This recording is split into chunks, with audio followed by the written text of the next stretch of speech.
Reportage Amélie Cano, Martin Vandenbosch, Robin Monjanel. Impossible de la rater, la francophonie s'affiche partout à Kinshasa. Une vingtaine de chefs d'État et de gouvernement, 75 pays participants, la capitale congolaise organise cette semaine son plus gros événement international. Sur l'avenue de la Libération, au cœur du centre-ville, chacun a son avis sur le sommet. Je suis très heureuse de voir la francophonie pour la première fois chez nous, en République démocratique du Congo. Je suis contente, vraiment très contente. Son voisin, lui, attend des résultats concrets. Il y a la guerre à l'est de notre pays. Je veux que les présidents qui vont venir ici trouvent une piste de solution. C'est-à-dire, il y a la guerre entre le Rwanda et la RDC. Il n'y a pas de solution jusqu'alors. Nos frères souffrent à l'est. Pour accueillir ces hôtes, la ville s'est refaite une beauté. Au Palais du Peuple, où se tiendra le sommet, on met la dernière touche aux décorations. Des avenues ont été goudronnées et si elle n'est pas tout à fait terminée, la route de l'aéroport a été transformée en quelques mois par une société chinoise. Côté commerce, certains profitent de l'événement. Ici, le pagne francophonie, c'est 25 $.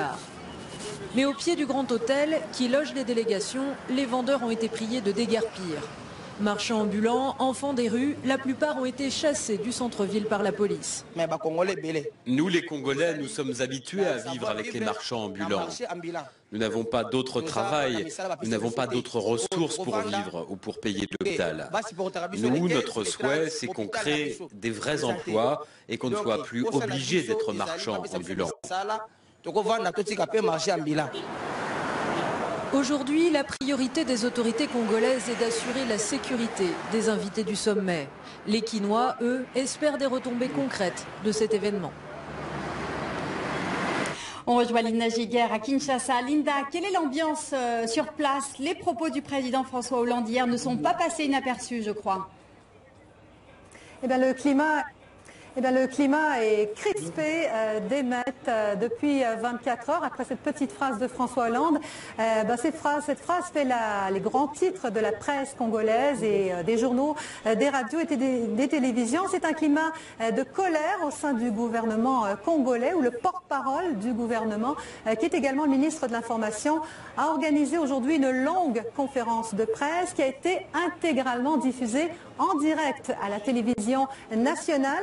Alors dans un premier temps, Lambert Mandé tient à rappeler que le sommet de la francophonie, eh bien, ce n'est pas la priorité de son gouvernement qui est, dit-il, de gérer la situation dans le Nord Kivu.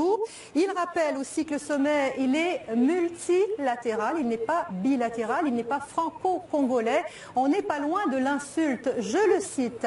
Alors de leur côté, les Congolais, eux, sont assez mitigés. Je vous propose d'écouter ce qu'en pensent ces Kinois rencontrés près de la gare centrale de Kinshasa par Martin Vandenbosch et Mathieu Vendrely.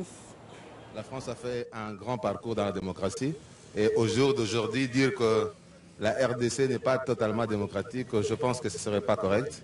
Nous sommes une jeune démocratie. Je le défie pour lui dire de revenir dans 10 ans. Je ne pense pas que Kabila sera toujours président d'ici 10 ans. Quelqu'un d'autre pourra venir. C'est ça aussi le signe d'une démocratisation. Chez nous, il n'y a pas les droits de l'homme. La démocratie aussi n'existe pas.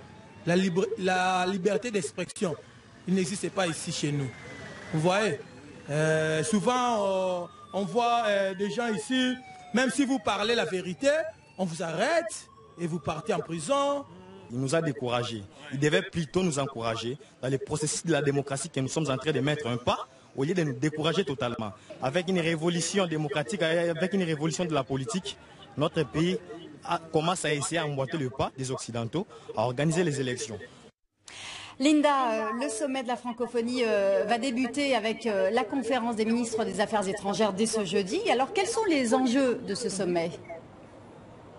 Alors à l'ordre du jour, on va parler de la place de l'Afrique au sein de la gouvernance mondiale. On pense à un éventuel soutien de la francophonie à l'Afrique pour une place à l'ONU ou au G20. On va parler d'environnement, également de développement économique et bien sûr de la langue française. La crise dans le nord du Mali va s'imposer puisqu'elle va faire l'objet d'un débat à huis clos entre les chefs d'État. Linda, un mot également du dispositif TV5 Monde sur place. Oui, vous avez pu découvrir ce magnifique studio qui est situé au centre de presse du sommet de la francophonie. C'est encore en chantier, tout n'est pas terminé, mais on travaille très fort ici. C'est ici qu'on va se retrouver tous les jours jusqu'à la fin du sommet de la francophonie. Les rédactions web et antennes de TV5 Monde vont tenter de vous faire découvrir une petite partie de ce grand pays qu'est la RDC. Et puis on suivra bien sûr l'actualité quotidienne du sommet de la francophonie dont les travaux, vous l'avez dit, s'ouvrent demain. Merci Linda Giguère. Et je rajoute que François Hollande va entamer son premier déplacement sur le continent avec une première étape à Dakar. Avant d'aller à Kinshasa, le président français annoncera sa politique africaine. Il a promis de dire absolument tout et partout, au risque de déplaire. Ce sont ses propos. Mais avant son départ, il donnera une interview exclusive à TV5 Monde, RFI et France 24. Entretien en direct à 19h, heure française. Ce sera à 17h40 à Dakar et 18h40 à Kinshasa. C'est l'heure de notre invité Jean-Pierre Batz. Merci d'être avec nous. Merci. Vous êtes historien, vous publiez Le syndrome Foccart, la politique française